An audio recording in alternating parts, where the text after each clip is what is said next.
Bonjour à toutes et à tous. Je me trouve aujourd'hui devant le Stade de France qui va être à l'honneur en cette année olympique car vous l'avez compris, je vais vous parler des Jeux olympiques et paralympiques de Paris 2024. Mais avant, je souhaitais faire un petit retour sur 2023 car Transilien a passé de grandes étapes.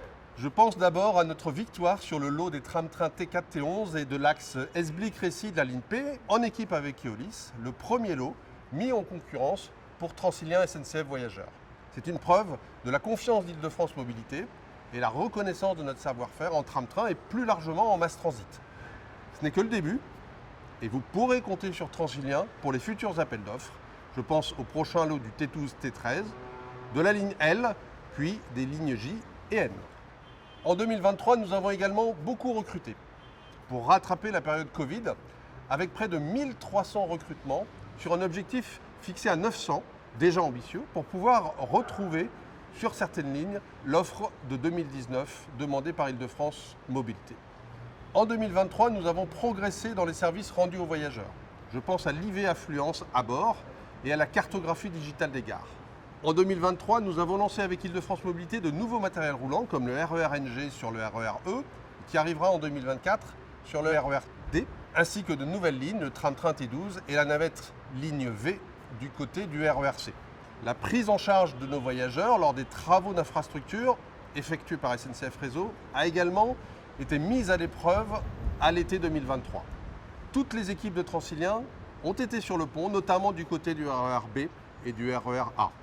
Nous savons que ces grands travaux qui sont absolument nécessaires pour la robustesse et donc la ponctualité de nos lignes restent très impactants pour les voyageurs et vous pouvez compter sur nous pour améliorer la prise en charge et l'information voyageurs lors de ces périodes. Je ne peux conclure l'année 2023 sans évoquer la Coupe du Monde de rugby. 10 matchs au Stade de France, 620 000 supporters acheminés avec nos RER D et B. Nous avons démontré encore une fois notre capacité à gérer des grands événements sportifs. Il y a encore bien d'autres sujets dont j'aurais voulu vous parler, mais il est temps pour moi d'aborder les grands défis de 2024. Enfin, nous y sommes. La France accueille cette année les Jeux de Paris, tant attendus, avec des Jeux 100% en transport en commun. Notre rôle en tant qu'expert du mass transit est donc essentiel. Cela fait maintenant 4 ans que nous nous y préparons, et de manière plus intense ces derniers mois. Nous nous engageons avec Île-de-France Mobilité à renforcer l'offre de transport avec plus de 4500 trains, à renforcer la présence tout au long du parcours voyageur avec notamment 5000 volontaires SNCF en complément des agents de la relation client et une série de services proposés pour faciliter les déplacements. Et nous nous engageons à renforcer les équipes sûreté et propreté. Au sortir de ces Jeux, nous pourrons être fiers d'avoir transporté le monde entier. Nous avons également un autre grand défi qui précédera les Jeux de Paris 2024. C'est celui de l'ouverture du RER E jusqu'à Nanterre au printemps 2024. Le groupe SNCF, et plus particulièrement les équipes de Transilien, y travaillent depuis de nombreuses années pour en faire le RER du futur en matière de technologie, mais également de service aux voyageurs. Car je le répète à l'envi depuis ma nomination en tant que directeur, notre objectif premier est la satisfaction et le service rendu aux voyageurs.